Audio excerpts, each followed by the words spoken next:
cold air is hot, and hot air is cold.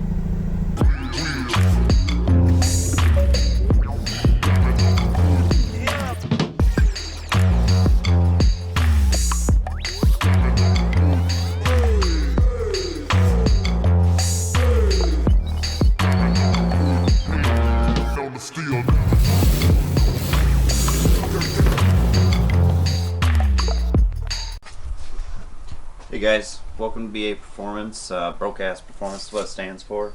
So today we're going to show you how to rig up your Mazda Rx8 radio bezel to actually mate to the rear end once the clips on it break. So we've already done this process, but I'm going to show you, not so much show you, but explain to you how we did it. So with these radios right here, the whole back end has all these connecting pieces that actually mate to the rear radio portion of the actual radio. This bezel is what controls it with all the buttons, and you can see what you're actually doing with your little display above the radio. This also controls with this connector here, in these ones as well, your actual climate control. This one's broken, we're using this one for example.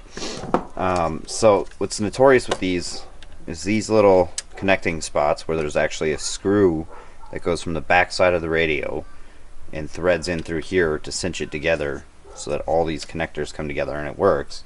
They tend to break. These little plastic pieces right here, as you can see, they break off.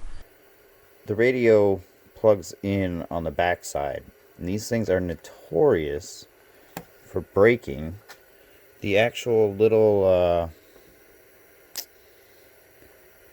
little locking nut, like this guy here. This guy sits down in here, and then you're supposed to have a screw on the back side of the radio that actually screws into that guy. This would seat down there flush, but it breaks this plastic here. I don't know if you can see it or not, but it's definitely, yeah, there you go, it's broken. And all the way around like that. So my plan is to drill it out and just put bolts through it to cinch the radio with the bezel. No idea if this is going to work, but we're going to see what happens and see how it works out. On the back side in each hole, I put the little locking nut back in, and then I take a small drill bit, drill a pilot hole so it's mostly centered, and then after that I'll go around to the other side and take a 3/16 drill. You can see here there's the pilot hole, and then I drilled through with a 3/16 from the front side so a bolt can actually fit all the way through it so we can cinch it. This one's not as bad as others, but this one still is no good. These little collars right here are where the actual screws thread into, and over time, I'm assuming just cinching it together and taking it apart or whatever, these just crack. So what we did is we took a very small drill bit, put our collar in here so we have a center point, and we drill through, trying not to damage the actual threads, to make a small little pilot hole. Then after that, we would flip it around. I used a step bit, but I only needed the first portion right here. You take your 3/16 and you drill through. Using a 5mm screw, I believe it is, with a 0.8 thread pitch is what I use, and that actually, while using your 3/16 hole, will allow the screw to thread right through the plastic as well. And what I did is I took that screw, I believe it was a 35mm in length screw, and I put a washer on it, then re-threaded it in through these collars so it stayed center, and then pushed it through after we threaded, well, it threaded through the plastic as well. And then I put another washer and two nuts on there, one for a locking nut. Probably a little bit of overkill, but it seemed to work. So once you actually mate the back end of everything together, the actual radio unit itself, you're going to have it all plugged into the car and do about a turn and a half each time. That way it'll evenly cinch together. If you do too much on one side or the other side, it'll bind up and things won't plug in properly. It's kind of a pain, but with a little bit of persistence you'll get there, and it's cheaper than buying the $50 bezel and like $200 wiring kit if you already got everything and you don't mind using it. We don't really care that much. We just want the working climate controls and everything. But ours, we bought a whole second one, and that didn't help us any bit either. We noticed that these were broken after we had already purchased it, so we were in the same boat. But we'll show you what it looks like as a final process here. Okay, so alright, so once you have it all cinched together, as you can see here, we've got our two nuts as locking nuts with the washer here to help it from pulling through.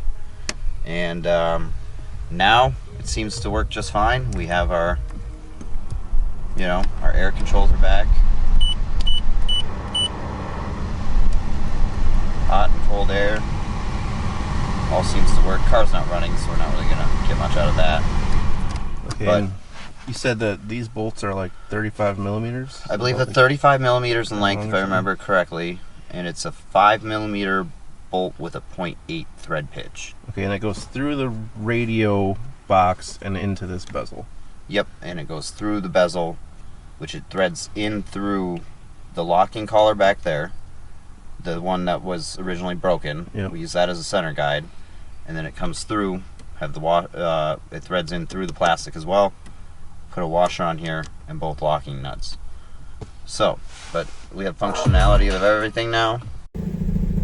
Okay, so cool thing about the new mod that makes the radio work, it also doubles as a Frankenstein little tree holder. Weird thing, so cold air is hot and hot air is cold. Don't know how that makes any sense, but hey, it works. So, should be good to go. We'll see how long this lasts us, so we'll have to make sure to keep you guys updated as we drive around. If it does or doesn't work, if it fails, we'll let you know. But in the meantime, make sure you like, subscribe, comment.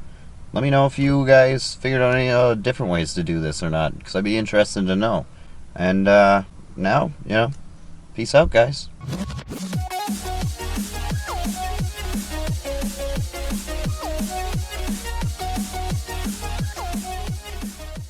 Broadcast performance is what it stands for.